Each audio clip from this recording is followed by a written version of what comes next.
또 그가 내게 이르시되 인자야 너는 발견한 것을 먹으라. 너는 이 두루마리를 먹고 가서 이스라엘 족속에게 말하라 하시기로 내가 입을 벌리니 그가 그 두루마리를 내게 먹이시며 내게 이르시되 인자야 내가 내게 주는 이 두루마리를 내 배에 넣으며 내 창자에 채우라 하시기에 내가 먹으니 그것이 내 입에서 달기가 꿀 같더라. 그가 또 내게 이르시되 인자야 이스라엘 족속에게 가서 내 말로 그들에게 고하라.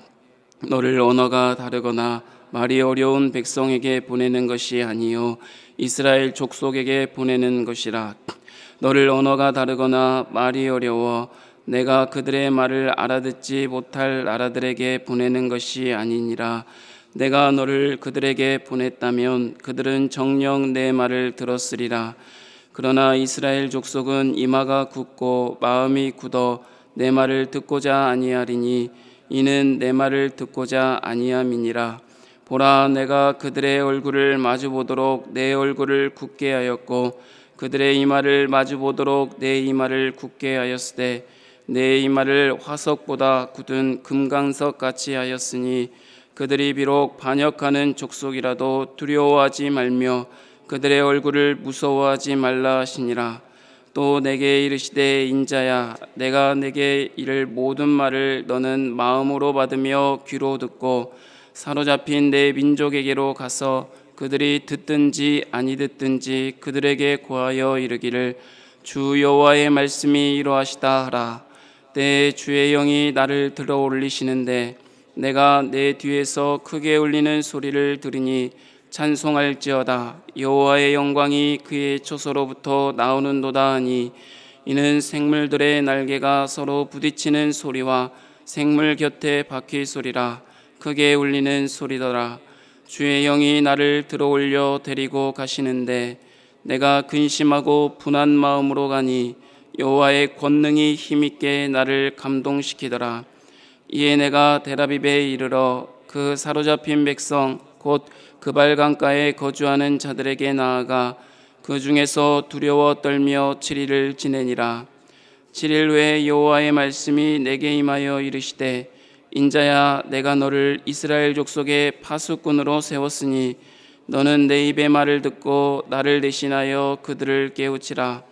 가령 내가 악인에게 말하기를 너는 꼭 죽으리라 할 때에 내가 깨우치지 아니하거나 말로 악인에게 일러서 그의 악한 길을 떠나 생명을 구원하게 하지 아니하면 그 악인은 그의 죄악 중에서 죽으려니와 내가 그의 빚값을 내 손에서 찾을 것이고 내가 악인을 깨우치되 그가 그의 악한 마음과 악한 행위에서 돌이키지 아니하면 그는 그의 죄악 중에서 죽으려니와 너는 내 생명을 보존하리라.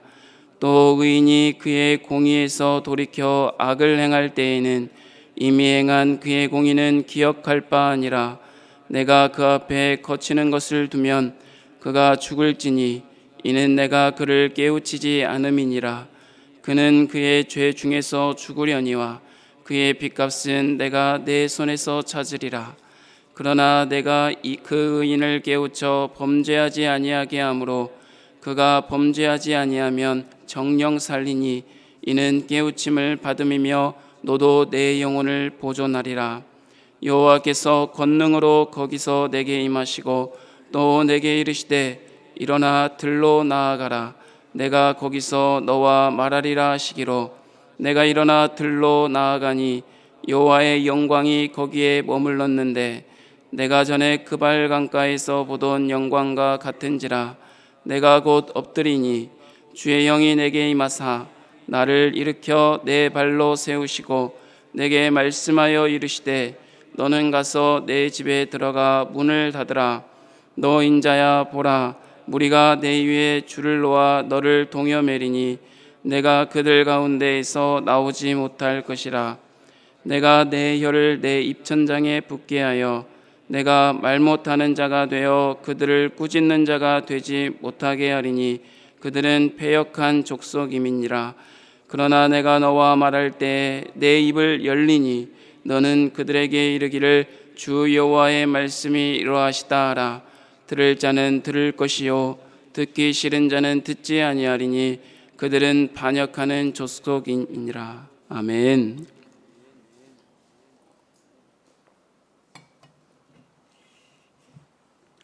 에스겔 1장에서 3장은 에스겔의 소명에 대하여 증거하고 있습니다. 오늘 본문은 소명의 마지막 부분입니다. 에스겔 3장은 2장의 내용과 연결되고 있습니다. 에스겔을 부르신 하나님께서는 에스겔에게 하나님의 말씀인 두루마리를 먹으라고 명령하고 있습니다. 하나님께서는 에스겔에게 먹고 가서 말하라고 말씀하고 계십니다. 에스겔은 하나님의 말씀에 순종하여 두루마리를 먹는 모습을 보여주고 있습니다. 우리 1절에서 3절 같이 한번 읽어보도록 하겠습니다. 시작. 또 그가 내게 이르시되 인자야 너는 발견한 것을 먹으라.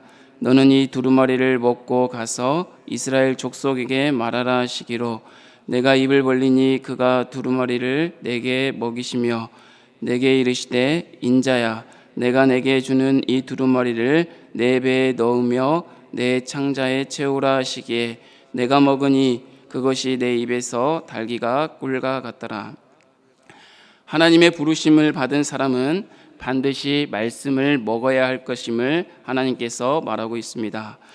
말씀을 먹지 않는 사람이 말씀을 전하는 것은 불가능한 것이며 그렇게 전하는 말씀은 거짓된 것이다 라고 우리에게 이야기하고 있습니다.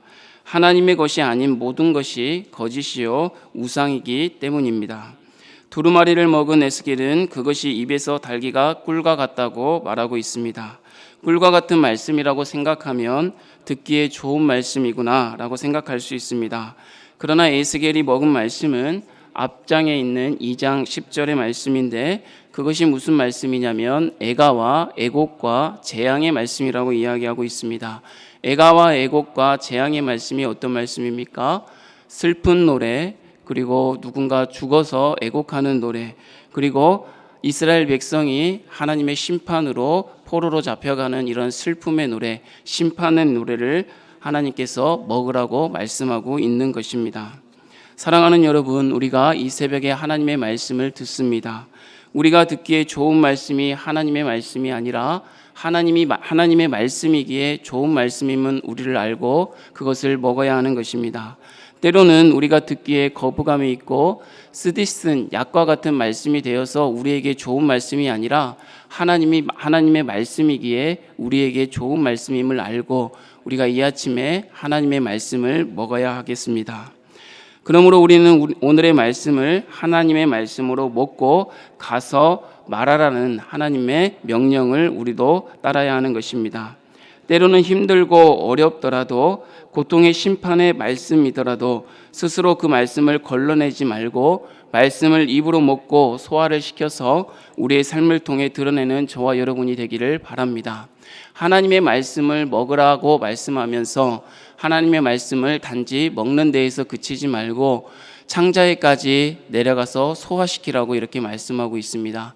어제도 이야기했지만 하나님의 말씀을 듣는 데에서 그치지 말고 단지 먹고 그냥 그 말씀을 우리의 입 밖으로 꺼내는 거에서 그치지 아니하고 하나님의 말씀이 내 입으로 먹고 이 말씀이 내 몸 안에 들어가서 온전히 소화된다는 것은 무슨 말이라고 했습니까? 하나님 앞에 이 말씀을 통하여서 힘을 얻게 된다고 이야기했습니다. 왜 하나님께서 힘을 얻게 하십니까?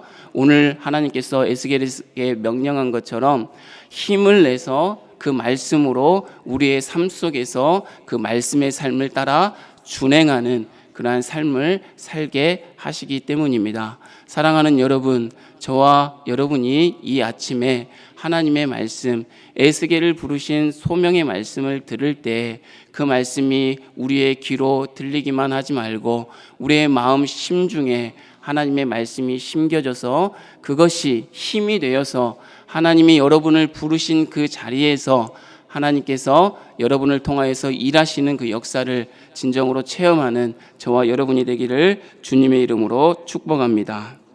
하나님께서 왜 우리에게 이런 힘을 낼 수 있는 은혜를 주십니까? 그것은 곧 우리가 가서 전해야 될 그러한 일들이 있기 때문입니다.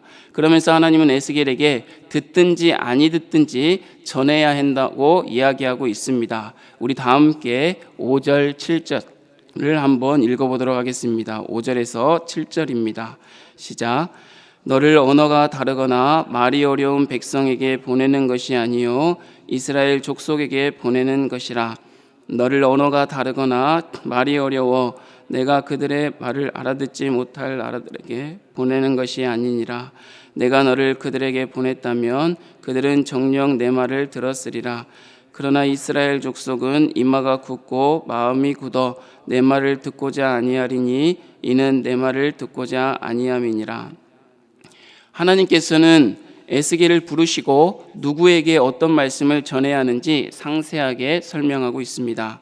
하나님께서는 에스겔을 언어가 다르거나 말이 어려운 백성에게 보내는 것이 아니라고 이야기하고 있습니다. 이스라엘 백성에게 보내셨다고 이야기하고 있습니다. 그런데 오히려 알아듣지 못할 나라들에게 보냈더라면 하나님의 말씀을 들었을 텐데 이스라엘 백성은 하나님의 말씀을 듣지 않는다고 말씀합니다. 왜 이스라엘이 하나님의 말씀을 듣지 않는 것입니까?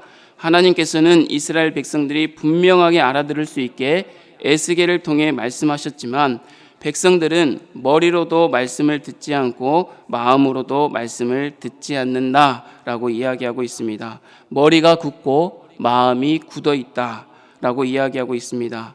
사랑하는 여러분, 이마가 굳고 마음이 굳어 있는 것이 어떤 상태입니까? 이마가 굳고 마음이 굳어 있는 상태는 자신의 생각과 자신의 의지와 자신의 뜻으로 우리의 머리와 마음이 가득 채워져 있다는 뜻입니다.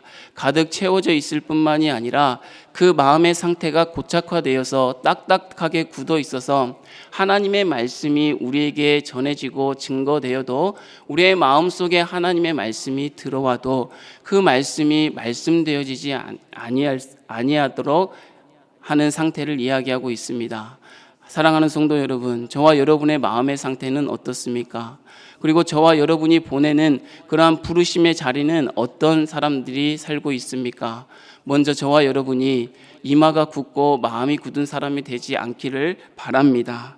우리의 마음이 부드러운 마음이 되었으면 좋겠습니다. 성경에서는 마음이 굳어 있다라는 이야기를 우상을 숭배하고 있다라는 말과 같이 쓰기도 하고 있습니다. 우상을 숭배한다는 것이 어떤 것입니까? 하나님의 자리를 내가 대신할 때 우상을 숭배하고 있는 것입니다. 하나님의 생각과 하나님의 뜻이 아니라 나의 생각과 나의 뜻이 지배하고 있는 것이 바로 우상을 숭배하고 있다 이야기하고 있습니다. 그렇게 말하면서 하나님께서는 또 이렇게 말씀하십니다. 두 마음을 품는 것이 우상의 마음을 품는 것이다. 한 가지 하나님의 마음을 우리 가운데 가지고 살아가지 못하고 두 가지 마음을 품는 것이 바로 우상을 숭배하는 것이고 이마가 굳고 마음이 굳어 있다라는 것입니다. 저와 여러분은 그러한 사람들이 아니라 부드러운 마음을 가졌으면 좋겠습니다. 하나의 마음을 가졌으면 좋겠습니다. 하나의 마음을 가지고 하나님의 말씀이 우리 가운데 임하셔서 우리를 부르신 자리에서 그 말씀으로 준행하는 저와 여러분이 되기를 주님의 이름으로 축복합니다. 하나님께서는 이스라엘 이 패역하고 배반하고 얼굴이 뻔뻔하고 마음이 굳어있는 이스라엘 백성에게 에스겔을 보내면서 하나님께서는 그냥 혼자 감당하라고 이렇게 딱 혼자 내버려 두시지 않았습니다. 이러한 백성들에게 말씀을 전해야 하는 에스겔의 마음이 얼마나 무겁고 힘들었는지 하나님은 알고 있었습니다. 그러나 하나님께서는 말씀으로 전하라고 보낸 이 선지자 에스겔을 혼자 두지 않은 것처럼 저와 여러분도 혼자 두지 않으실 것입니다. 백성들을 향하여 담대히 설 수 있도록 얼굴과 이마를 금강석과 같이 굳게 하셔서 두렵지 않고 놀라지 않고 무섭지 않게 용기를 주시겠다고 이야기하고 있습니다. 8절 9절을 다 함께 읽어보도록 하겠습니다. 시작.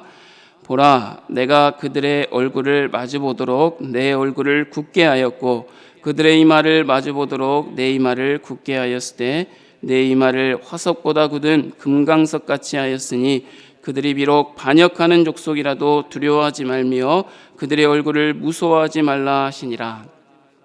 어제 에스겔 2장 말씀을 보면서 하나님이 에스겔에게 이렇게 말씀했습니다. 두려워하지 말라, 두려워하지 말라, 두려워하지 말라, 무서워하지 말라. 이 4번에 걸친 하나님의 음성은 무엇과 같다고 이야기했습니까? 두려워하지 말라는 말은 하나님께서 너와 함께 하시겠다는 약속이다 라고 우리가 어제 말씀을 상고해 보았습니다. 사랑하는 여러분, 하나님께서 에스겔을 보내신 것처럼, 패역한 이스라엘 백성에게 보내신 것처럼, 이마가 굳고 마음이 굳은 백성들에게 보내신 것처럼 우리도, 저와 여러분도 하나님께서 보내신 그 자리가 있을 것입니다. 그 자리가 때로는 이마가 굳은 사람들을 만나게 하고 마음이 굳은 사람을 만나게 할 수도 있을 것입니다. 그럴 때 우리는 두려울 수밖에 없습니다. 무서워할 수밖에 없습니다. 그러나 여러분, 오늘의 말씀을 보십시오. 하나님께서는 우리를 그냥 홀로 두시지 않겠다. 두려워하지 말라, 무서워하지 말라라고 이야기하고 있습니다. 그 말은 무슨 말씀이라고요? 하나님께서 누구와 함께 하시겠다? 나와 함께 하시겠다는 약속임을 믿으시고 하나님과 동행하시기를 바랍니다. 그리고 사로잡힌 이스라엘 백성들이 듣든지 아니 듣든지 그들에게 전할 수 있게 하실 것입니다. 왜냐하면 말씀을 듣지 않는 백성들에게도 하나님이 살아계심을 알게 하여야 하기 때문입니다. 하나님께서는 에스겔에게 말씀을 전하라 하면서 또 다른 역할을 주셨는데, 그것이 바로 3장 마지막 부분에 나와 있는 에스겔을 파수꾼으로 세우신 것입니다. 17절을 한번 읽어보도록 하겠습니다. 17절 시작. 인자야, 내가 너를 이스라엘 족속의 파수꾼으로 세웠으니 너는 내 입의 말을 듣고 나를 대신하여 그들을 깨우치라. 파수꾼은 경계하며 지키는 일을 하는 사람을 이야기합니다. 파수꾼이 적의 침입을 알고도 알리지 않거나 모든 백성들이 듣지 않도록 하면 침략을 당해 죽임을 당할 것입니다. 그런 것처럼 하나님의 말씀을 떠나 사는 죄를 경계하도록 파수꾼으로 세우시는 것입니다. 저와 여러분도 각자의 부르신 자리에서 하나님께서 무엇으로 세우셨습니까? 파수꾼으로 세우셨습니다. 가정의 파수꾼으로 세우셨고, 이 교회 몸된 교회의 이 공동체의 파수꾼으로 세우셨으며, 여러분이 오늘도 기도하고 나아가는 그 자리를 하나님께서 파수꾼으로 세우셨습니다. 그리고 말씀을 지켜 살아가도록 세우셨습니다. 이스라엘의 파수꾼으로 세워진 에스겔에게 하나님께서는 악인과 의인 모두에게 하나님의 말씀을 전하고 깨우쳐야 하는 사명이 있다고 이야기하고 있습니다. 악인과 의인에게 하나님께서 말씀을 전하라고 합니다. 악인에게는 네가 꼭 죽으리라 라는 말씀을 전하여 깨우쳐야 합니다. 상대방에게 반드시 죽게 된다는 말은 심한 말처럼 들리지만 이것이 복음입니다. 왜냐하면 내가 죽을 사람이라는 것을, 내가 죽은 사람이라는 것을 알아야지만이 하나님의 복음을 듣고 우리가 돌이키게 되고 하나님의 구원에 이를 수 있게 되기 때문입니다. 저와 여러분이 부른 자리, 특별히 우리의 가정 속에 하나님의 이 복음이 필요한 자들이 있습니까? 이 사명, 파수꾼의 사명을 경계하며 지킬 뿐만 아니라 이 말씀을 전해 주어야 되는 우리의 자녀들이 있습니까? 부모님이 있습니까? 우리의 친구들이 있습니까? 우리의 친척들이 있습니까? 우리의 교우들이 있습니까? 그 사명을 감당해 나갈 때 하나님께서 저와 여러분을 통하여서 파수꾼의 사명을 하나님 이루어 나갈 수 있을 줄 믿습니다. 사랑하는 여러분, 이것은 선지자 에스겔에게만 주어진 말씀이 아닙니다. 하나님은 우리를 택하여 부르셨습니다. 우리를 여러분의 각자의 삶의 자리로 정하여 살게 하셨습니다. 각자의 가정과 일터, 교회 공동체에서 파수꾼으로 세우셨음을 여러분 알아야 합니다. 하나님을 믿는 우리가 파수꾼의 역할을 온전히 감당한다면 각자가 속한 공동체는 심판 가운데에서도 구원을 얻을 수 있을 것입니다. 그렇지만 파수꾼의 사명을 감당하지 않는다면 어떻게 되겠습니까? 모두가 고통을 받을 것입니다. 그 책임을 하나님께서 우리에게 물으실 것입니다. 그러므로 우리 모두 파수꾼임을 기억하고 주님이 부르신 부르심의 자리에서 파수꾼의 사명을 감당하는 저와 여러분이 되었으면 좋겠습니다. 그런데 한 가지 마지막으로 전하고 마쳐야 될 이야기가 있습니다. 그런데 이 파수꾼의 사명을 감당하는 선지자도 여러분 하나님의 주권 아래에 있다는 것을 꼭 기억해야 하는 것입니다. 우리가 사명을 감당하다 보면 사명을 주신 하나님보다 앞서 행하고 우리가 하나님의 자리를 대신하여 살아갈 때가 많이 있다는 것입니다. 에스겔은 지금 마지막 부분에 하나님을 경외하기 때문에 말씀에 순종하여 나가지만 하나님은 에스겔을 권능으로 들에 나가기도 하시고 집에 들어가 문을 닫으라고도 하시고 말씀을 전해야 하는 선지자에게 말을 못하도록 혀가 입천장에 붙도록 하기도 하십니다. 우리의 생각으로는 모두 이해할 수 없는 말들이 이어지고 있습니다. 말씀을 먹고 가서 말하라고 하신 하나님이 입을 막으시다니요. 그러나 에스겔은 하나님의 모든 명령에 순종하는 모습을 보여줍니다. 그러면서 오늘 본문은 하나님께서 에스겔의 입을 열어주시면서 막을 내리고 있습니다. 사랑하는 여러분, 하나님은 여러분을 파수꾼으로 부르셨습니다. 하나님은 악한 시대를 향해 우리를 보내시고 이 사명을 감당케 하셨습니다. 그러나 혼자 두시지 않았습니다. 하나님이 왕이심을 인정하고 하나님의 통치하심, 하나님의 주권을 인정하며 하나님의 말씀에 순종하여 살아가는 것이 파수꾼의 사명임을 다시 한번 생각해 봅니다. 하나님은 말씀을 먹고 소화시켜 강하게 하실 것입니다. 두려운 상황과 무서운 사람들 앞에서도 담대히 나아가 설 수 있도록 우리를 강하게 하실 것입니다. 왜냐하면 하나님이 우리와 함께 하실 것이기 때문입니다. 저와 여러분은 파수꾼을 부르는 시대, 그리고 파수꾼을 원하는 시대에 살고 있습니다. 말이 아니라 먹고 소화하여 삶으로 힘있게 살아가는 파수꾼을 기다리고 있습니다. 누가 기다리고 있습니까? 여러분의 자녀가 기다리고 있을 것입니다. 여러분의 부모와 친척이 기다리고 있을 것입니다. 여러분의 직장에서 여러분과 함께 사역을 감당하고 있는 사람들이 여러분을 기대할 것입니다. 아, 파수꾼이 언제 올 것인가? 누가 나의 파수꾼이 되어줄 것인가? 저와 여러분이 에스겔처럼 하나님의 소명을 받은 파수꾼이 되어서 하나님의 말씀을 먹고 가서 말하는 사명 잘 감당하기를 주님의 이름으로 축복합니다. 기도하겠습니다. 하나님 아버지 감사합니다. 악한 이 시대를 살아가는 저희들 하나님의 파수꾼으로 보내주시고 사명 감당케 하게 하여 주시니 감사합니다. 하나님 아버지 두렵고 떨리고 무서운 자리이지만 하나님 혼자 있게 하지 아니하시고 두려워하지 말라 내가 너와 함께 하시겠다 말씀하여 주시니 감사합니다. 하나님의 말씀에 순종하여 하나님의 자리를 우리가 대신하지 않게 하시고 하나님의 자리, 하나님의 주권을 인정하며 오늘도 하나님께서 일하심을 감사와 찬양으로 영광 돌려드리는 한날 되어줄 수 있도록 은혜 베풀어 주시옵소서.